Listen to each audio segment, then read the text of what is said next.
بسم اللہ الرحمن الرحیم۔ جناب نبی کریم صلی اللہ علیہ وآلہ وسلم کی سیرت مطہرہ اگر ہم اٹھا کر دیکھیں تو پوری سیرت کے اندر یہی نظر آتا ہے۔ جب تک آپ علیہ الصلاۃ والسلام نے دین کی دعوت نہیں دی تھی، جب تک جناب رسول اللہ صلی اللہ علیہ وسلم نے ان کے باطل اور ہاتھوں سے بنائے ہوئے بتوں کو رد نہیں کیا تھا، اس وقت تک وہ مکہ کے مشرک آپ علیہ الصلاۃ والسلام کو صادق اور امین بول کر پکارتے تھے۔ جب آپ علیہ الصلاۃ والسلام نے ان مشرکین کے گڑھ کے اندر ان مشرکین کو کہا کہ اے مشرکین مکہ، اے مکہ کے لوگوں، اے مکہ کے سرداروں، یہ بت جن کو تم اپنے ہاتھوں سے بناتے ہو، ان کے سامنے تم فضول جھکتے ہو، نہ یہ تمہاری باتوں کو سنتے ہیں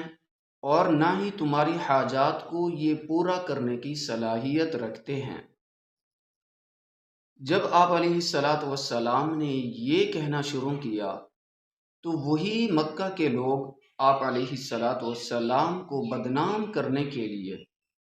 آپ علیہ الصلاۃ والسلام کے مشن کو جھٹلانے کے لیے آپ علیہ الصلاۃ والسلام کے اوپر بہت سارے الزامات لگائے۔ بسا اوقات آپ علیہ الصلاۃ والسلام کو ساحر کہا،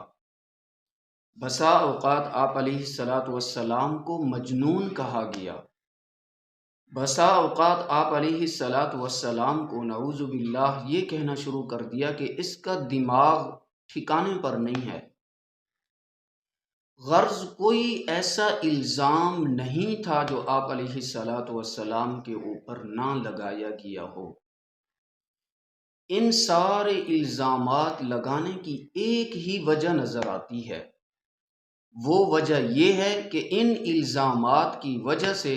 لوگ آپ علیہ الصلاۃ والسلام سے متنفر ہو جائیں، آپ علیہ الصلاۃ والسلام کے دین کو قبول نہ کریں۔ لیکن اللہ تبارک و تعالیٰ نے چونکہ آپ علیہ الصلاۃ والسلام کو آخری دین دے کر بھیجا تھا اور آپ علیہ الصلاۃ والسلام کا دین ہی غالب ہونا تھا، تو آج بھی اگر ہم دیکھ لیں انبیاء کے وارثین کو، علماء کو بدنام کرنے کے لیے پتہ نہیں کتنی کتنی سازشیں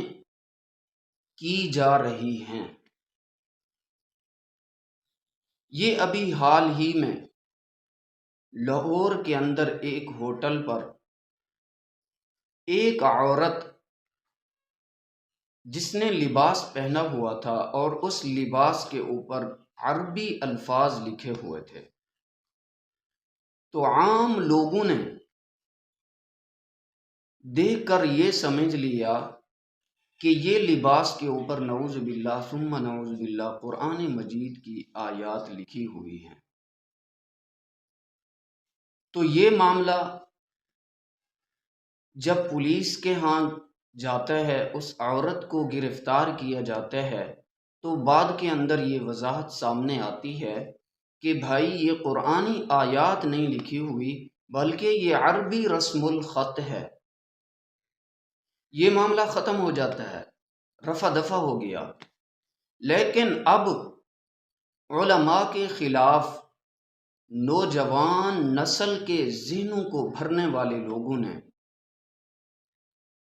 یہ کہنا شروع کر دیا، یہ پکچر جو آپ سکرین کے اوپر دیکھ رہے ہیں، اس پکچر سے انہوں نے یہ درس دیا ہے کہ اس عورت کو بدنام کرنے والے، اس عورت کو پکڑنے والے علماء ہی تھے۔ یاد رکھیں، یہ جو پکچر نظر آ رہی ہے، ایک تو یہ ہے کہ وہ عورت جو ہوٹل کے اندر موجود تھی، جس کے لباس کے اوپر عربی رسم الخط تھا، اس کے سر کے اوپر دوپٹہ نہیں تھا۔ اس سکرین کے اوپر آپ دیکھ لیں، اس پکچر کے اندر، اس فوٹو کے اندر آپ دیکھ لیں، اس کے اوپر عورت نے حجاب پہنا ہوا ہے۔ اور دوسری بات کہ اس عورت کے ساتھ اس کو پکڑنے والے اسی ہوٹل کے اندر کوئی عالم موجود نہیں تھے، بلکہ عام لوگ ہی تھے جنہوں نے عربی رسم الخط کو یہ سمجھ لیا کہ یہ قرآنی آیات ہیں۔ تو علماء کو بدنام کرنے کے لیے اب ایسی ایسی پکچر بنائی جا رہی ہیں، ایسے ایسے کارٹون بنائے جا رہے ہیں، ایسی ایسی شکلیں بنائی جا رہی ہیں جن کے اوپر، چہرے کے اوپر سنت رسول سجائی جا رہی ہے۔ اس پکچر سے آپ اندازہ لگا لیں کہ کتنی کتنی سازشیں ہو رہی ہیں علماء کرام کو بدنام کرنے کے لیے۔ تو خدا را یہ میری درخواست ہے، یہ میری ریکویسٹ ہے، ہم اپنی آنے والی نسلوں کو دین سکھائیں، قرآن سکھائیں۔ کم از کم اتنا تو ہمارے آنے والی نسلوں کو علم ہو کہ یہ عربی رسم الخط ہے، یہ قرآنی آیات ہیں، یہ حدیث رسول اللہ صلی اللہ علیہ وسلم ہے، یہ قرآنی آیات ہیں۔ تو آج علماء کو بدنام کرنے کے لیے پتہ نہیں کتنی کتنی سازشیں کی جا رہی ہیں، کون کون سے القاب ہیں جو علماء کو نہیں دیے گئے۔ تو خدا را میری آخری درخواست، یہ ریکویسٹ یہی ہے کہ آنے والی نسلوں کو اگر ہم ان کے ایمان کی حفاظت کرنا چاہتے ہیں تو یہ ہمارے لیے ضروری ہے، ان کو اتنا تو کم از کم ہم تعلیم دے دیں کہ ان کو عربی رسم الخط کا اور قرآنی آیات کا واضح علم ہو سکے۔